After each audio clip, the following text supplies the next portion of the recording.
as we go through the month of Ramadan, we always find that we're spending time improving our own kind of knowledge of Islam, thinking about what our purpose of life is, what the meaning is, and trying to actually go through a self-development journey. Whether we realize it or not, we are actually doing that, because we're making and taking steps to improve our understanding of religion and how we actually apply Islam into our lives on a practical level.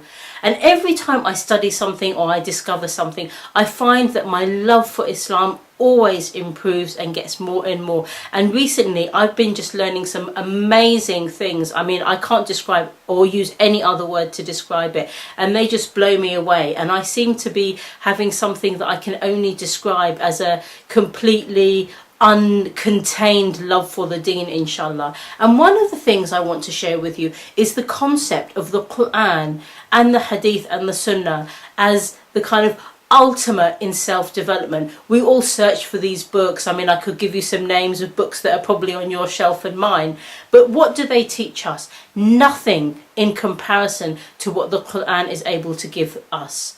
And one of those gems is actually to do with how we speak to people and how we communicate.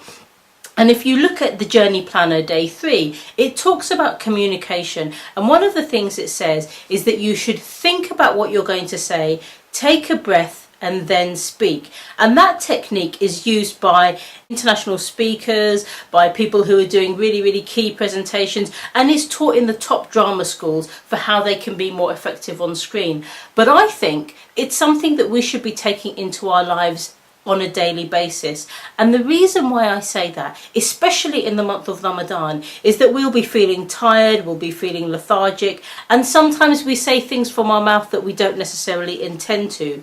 But if you took a moment to think, to take a breath, and then to speak, I think speech would be much more powerful and much more effective. And also, you would then take advantage of the kind of research that's been done that talks about how communication matters, with the idea being that 7% of communication is the words that you use, 55% is the feelings and the expressions that you have towards those words, and then 33% is how you actually say them. So in terms of communication, it's just 7% that is the words. But actually, if you think about what you're going to say and how you're going to say it, your message comes across much more strongly.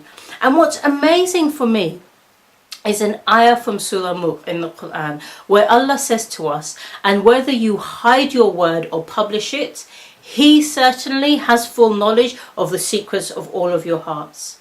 And for me, that makes me think that when we're speaking to somebody, whether we're being authentic or we're kind of hiding something, Allah knows the truth. And as you go into your next conversation, today, tomorrow, and forever, just remember that and just think, how can I actually speak to people in a way that is more authentic to me, that gets my message across, and also, inshallah, will be rewarded by Allah and make Him pleased.